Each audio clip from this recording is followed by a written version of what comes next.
वर्तमान में संसद का शीतकालीन सत्र चल रहा है और देश से जुड़े मुद्दे पर सरकार और विपक्ष के बीच चर्चा देखने को मिल रही है। इसके साथ ही सरकार और विपक्ष कृषि से जुड़े मुद्दे पर भी चर्चा कर रहे हैं। इसी कड़ी में कृषि मंत्री शिवराज सिंह चौहान ने सदन में एक बड़ा ऐलान किया। चौहान ने कहा कि अगर राज्य सरकारों द्वारा एमएसपी पर दाल की खरीद नहीं की जाती है तो केंद्र सरकार की एजेंसियों को खुद आगे आकर किसानों से खरीद करनी होगी। बता दें कि केंद्रीय कृषि मंत्री ने फिर एक बार दोहराया कि देश के किसान सरकार की प्राथमिकता हैं। सदन में चर्चा के दौरान चौहान ने जानकारी देते हुए बताया कि केंद्र सरकार द्वारा अरहर, मसूर और उड़द जैसी दालों की 100% खरीद का फैसला किया गया है। राज्य सरकारों द्वारा किसानों से दाल खरीद को लेकर चौहान ने कहा कि कई बार राज्य सरकारें खरीद में ढिलाई करती हैं, जिससे किसान परेशान होते हैं और इस समस्या से निपटने के लिए केंद्र सरकार ने तय किया है कि अगर कोई राज्य किसानों से दाल की खरीद कम करता है या नहीं करता है तो केंद्र सरकार नेफेड जैसी संस्थाओं के जरिए दलहन की उपज खरीदने का काम करेगी।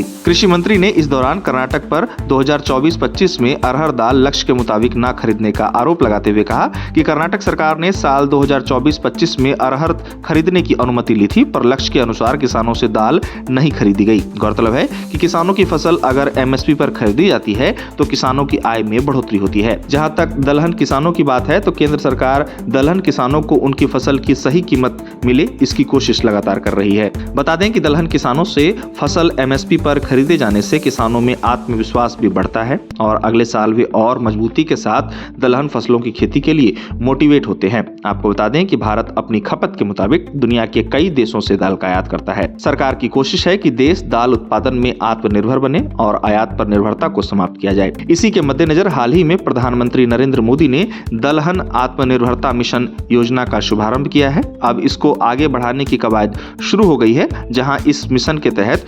2030-31 तक दाल उत्पादन में 12.7% की वृद्धि के लिए कमर कस ली गई है।